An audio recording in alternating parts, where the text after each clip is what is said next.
শুক্রবার আকাশ ইনস্টিটিউট শাখার তরফে রাজধানীতে আকাশ ন্যাশনাল ট্যালেন্ট হান্ট এক্সাম 2025 একটি বিশেষ আয়োজনে গ্র্যান্ড লাঞ্চ অনুষ্ঠিত হয়। এই অনুষ্ঠানে উপস্থিত ছিলেন মন্ত্রী শান্তনা চাকমা সহ আগরতলা প্রেস ক্লাবের সভাপতি প্রণব সরকার এবং অন্যরা। আমরা যতটুকু জানতে পেরেছি আমি যে আকাশ বিভিন্ন ধরনের যে কোচিং ওনারা করান, যাতে করে বিভিন্ন ধরনের যে জয়েন্ট এন্ট্রান্স থেকে শুরু করে ইঞ্জিনিয়ারিং, ডক্টর, যাতে ইজিলি তারা সেই সুযোগ পায়।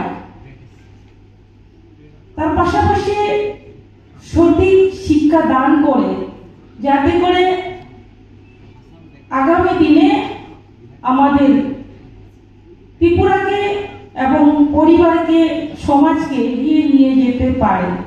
আমি আশা করব যে আকাশ যে স্ট্যান্ডার্ডে কোচিং করায় সেই স্ট্যান্ডার্ডে আপনাদের সাকসেস রেশিও খুব ভালো, রাজ্য সাকসেস রেশিও খুব ভালো, সারা দেশে সাকসেস রেশিও খুব ভালো।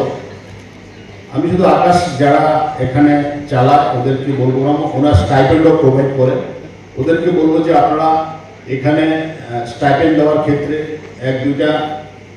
একটা সময় আকাশের সাথে আরেকটা সংস্থা ছিল, আমি এখানে নাম বলতে চাই না, এক দুইটা কোম্পানিও আমাদের কাছে এসেছিল স্টাইপেন্ড নেওয়ার ক্ষেত্রে, এবং অনলাইনে স্টাইপেন্ড ওনারা নেন, অনেক ক্ষেত্রে প্রবলেম তৈরি হয়েছে, এক দুইটা কোম্পানি এসেছিল। আমি বলবো আকাশের যারা এখানে আছেন, আকাশের যারা কর্ণধাররা আছেন বা সেন্টার হেডরা রয়েছেন, আপনারা দেখবেন যে এরা যে, আপনারা জানেন যে এরা যে পরিবর্তনের পর শিক্ষাক্ষেত্রে অনেক আমূল পরিবর্তন হয়েছে।